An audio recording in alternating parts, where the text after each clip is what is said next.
All right, so let me introduce myself then. I am Justine Severino and I am from the Philippines. I am currently a master's degree student in the Sustainable Design School for Sustainable Innovation and Design.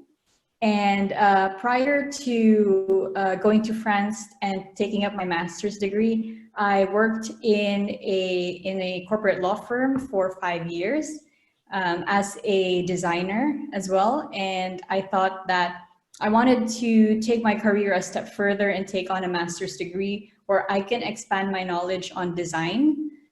Because prior to that, I was a graphic designer, more on graphics or directing videos. And I wanted to learn more about design, particularly in the field of sustainability and the future of design as well. Okay, Francesca, tell us more about you. Okay. Hi, I'm Francesca Blanco. I am 23, almost 24 years old. I'm originally from Peru, and I've been living in France for 2.5 years now, a little bit more actually. I also come from a graphic design background. I did my bachelor's in graphic design and advertising and did my specialty in web design and app development. So I actually came to the Sustainable Design School to do an exchange program and decided to stay for my master's, basically. I also did the same master's as Justine in Sustainable Innovation and Design. And basically for me, it was more into combining two of my passions before going to design. Can you hear me? I'm so sorry, I think there was a... Okay. Oh, okay. So basically, before I went to design, I did like a year of marine biology and eco-businesses. So I was always really interested into the world of sustainability and to make the world a better place, basically. Okay, so the two of you, one from the Philippines and one from Peru, you're both working together on your final diploma project, right? So I think maybe there's something that you can say, and well, the way, how do you take it, the two of you, this time of your diploma being together and the perspectives that this time is giving to you? Should I start? Yeah. Well, when we initially partnered up, we wanted to find something that we were both passionate about, something that we both really cared about. And then from that, we saw that we both really cared about education. And for me in particular, it was early childhood education or preschool. And I think Fran has similar experiences as I do when it comes to teaching children. So during the time that I was working in the Philippines, it was really important for me to have a passion, sort of like a passion project. So I would often teach kindergarten students when I'm not working. And I think together with Fran's vision, we thought we could partner up and focus our master's thesis project in sustainable education for early childhood education. So we wanted to kind of combine the two together because we do have, there are initiatives from, for example, the Sustainable Development Goals that exist. However, we wanted to bring that into the level of, to introduce that into the level of preschool. Okay, is the idea for preschool in France, since you're studying in France right now, or is this something that you kind of prepare to bring back home, or what is your plan? Well, I think that originally we started doing our trials here in France, but the idea is that we want to do more with that. Like we want to what the project that we have created, we have done it in a way that we know that it can be adapted, whether the context is France, whether the context is Europe, or whether the context is going to be more international like the world, because we understand that even though we all have really big cultural differences sometimes between different parts of the world, we also understand that we all have the same goals, that are sustainable goals to apply, and the importance of teaching those to children in a really early age couldn't have come to in a better time, as we have been seeing in this past year, how the goals of sustainability are really necessarily for going, were necessarily before, but even more now that moving forward.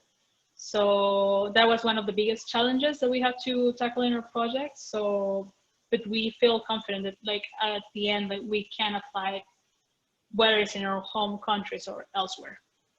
Okay. Yeah, we definitely want to make the reach global, but of course we're starting locally in France, since this is our current location right now.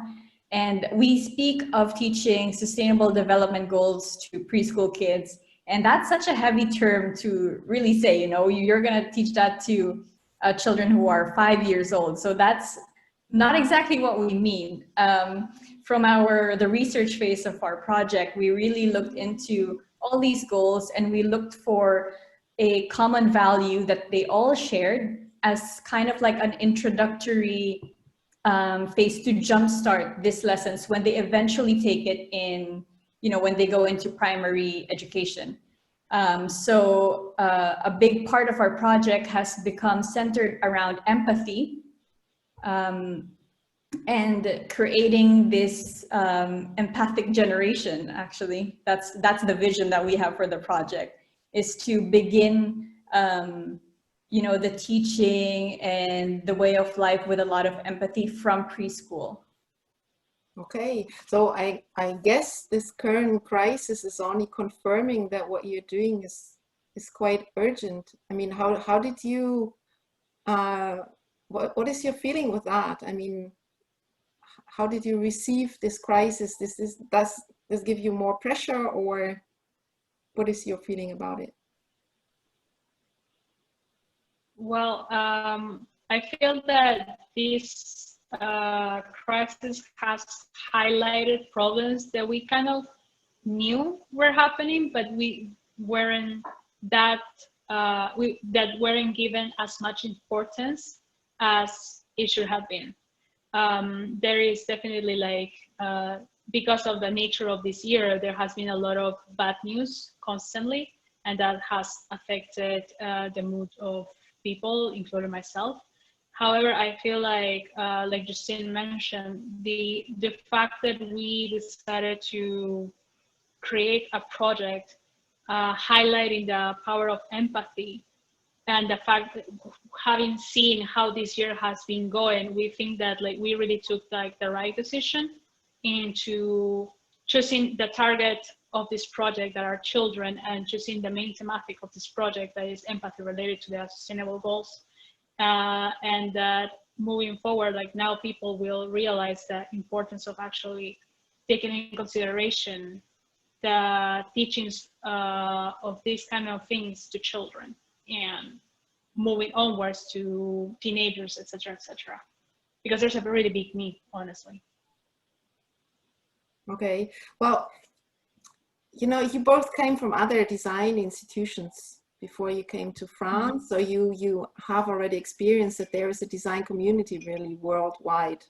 You know, I mean, yours from Latin America over Europe until Asia, and so it's really large. You're covering really largely.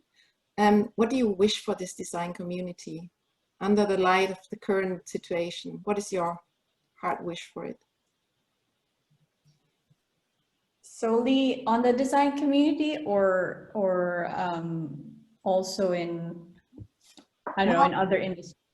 You know, as you like, of course. I mean, I think both sides are interesting, but I think as a designer, it's not always be easy as well to execute your job. And yeah, just go ahead. What is your view? Well, my hope for the design community,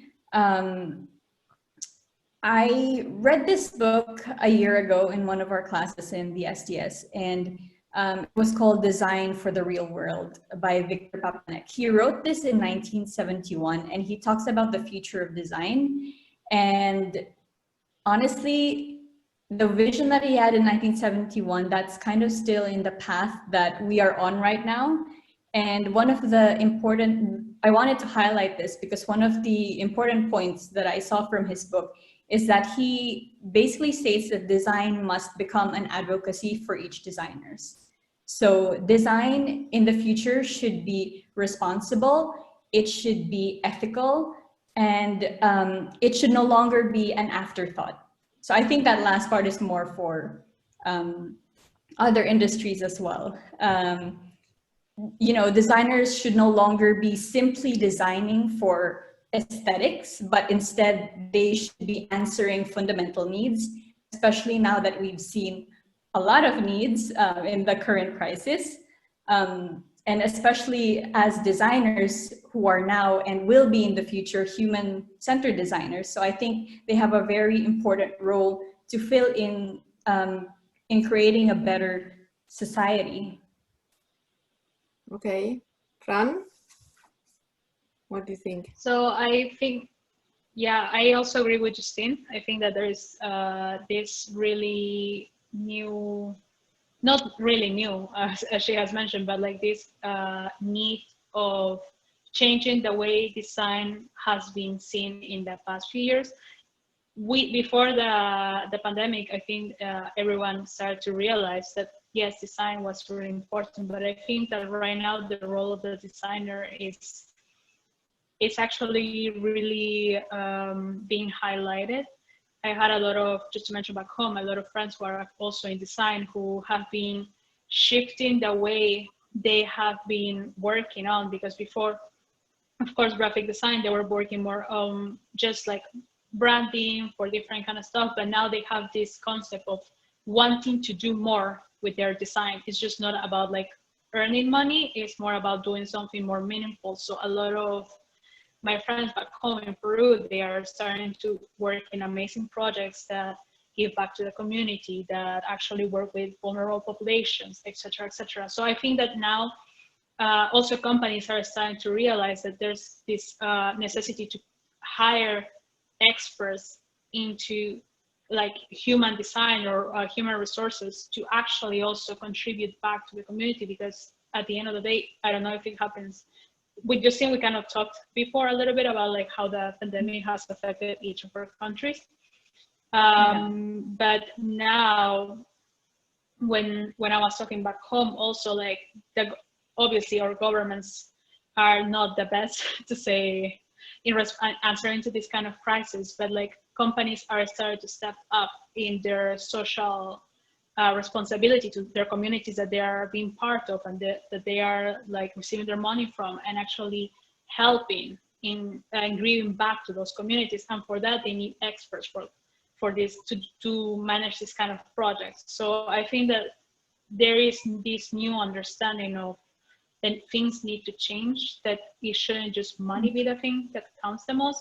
It's not only about designing something pretty, but it has to be valuable.